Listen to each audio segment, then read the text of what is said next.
Kristus akan bercahaya atas kamu. Itulah sebabnya dikatakan, bangunlah, hai kamu yang tidur, dan bangkitlah dari antara orang mati, dan Kristus akan bercahaya atas kamu. Efesus 5 ayat 14.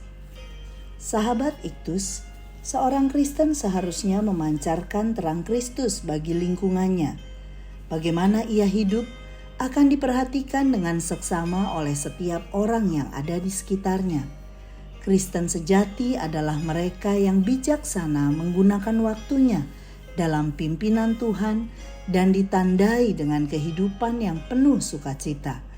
Kristen sejati harus memiliki cara hidup yang berbeda dengan orang duniawi, sehingga orang lain dapat mengenal Kristus. Rasul Paulus tahu ada guru yang akan mengajar jemaat Efesus bahwa mereka tidak perlu takut akan murka Allah atas kehidupan duniawi yang mereka lakukan. Karena itu ia menasihati, janganlah kamu disesatkan orang. Pasal 5 ayat 6. Orang Kristen sejati harus bangun dari tidurnya, meninggalkan kegelapan dan hidup dalam terang, sehingga Kristus bercahaya atasnya, yang ditunjukkan dengan beberapa sikap berikut ini. 1. Hidup sebagai orang arif. Ayat 15 dan 16. Perhatikanlah dengan saksama bagaimana kamu hidup. Jangan seperti orang bebal yang hidup sembarangan dan masa bodoh, tetapi hiduplah seperti orang arif. Ayat 15. Bagaimana hidup sebagai orang arif? Pergunakanlah waktu yang ada. Ayat 16. Gambaran dari kaum saudagar yang dengan rajin mengamati dan memanfaatkan musim-musim untuk perdagangan. Demikianlah orang percaya harus memanfaatkan kesempatan yang ada untuk segala sesuatu yang baik dan berguna. 2. Hidup penuh dengan roh. Ayat 17 dan 18. Diawali nasihat, dan janganlah kamu mabuk oleh anggur. Dosa ini sangat sering dilakukan para penyembah berhala, di mana mereka terbiasa merangsang diri sendiri dengan air anggur dan memuaskan kesenangan daging yang tidak senonoh dan kejahatan yang sangat besar.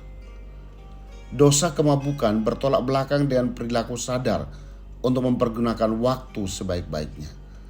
Kemabukan adalah sebuah kebodohan, sedangkan orang yang dipenuhi roh akan mengerti kehendak Tuhan. Ayat 17. 3. Hidup penuh pujian dan syukur. Ayat 19 sampai 21.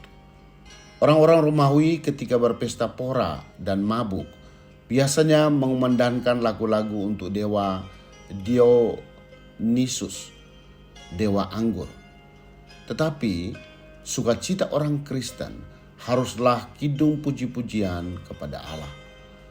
Mereka berkata-kata seorang kepada yang lain dalam perkumpulan jemaat untuk saling membangun. Ucapan syukur merupakan ciri hidup berkenan kepada Allah. Ayat 20. Yang menjadi dasar segenap pujian dan ucapan syukur orang percaya adalah kehidupan yang takut akan Tuhan. Ayat 21. Sahabat Iktus yang dikasihi Tuhan, apakah aku hidup sebagai orang arif dengan memanfaatkan waktu untuk sesuatu yang berguna? Sudahkah hidupku dipenuhi oleh Roh Kudus? Apakah pujian dan ucapan syukur melimpah dalam hidupku?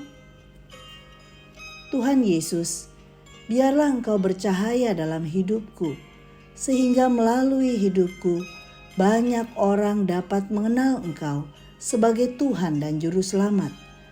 Aku bersyukur karena hari ini aku diingatkan lagi dengan cara apa terang-Mu bercahaya dalam hidupku.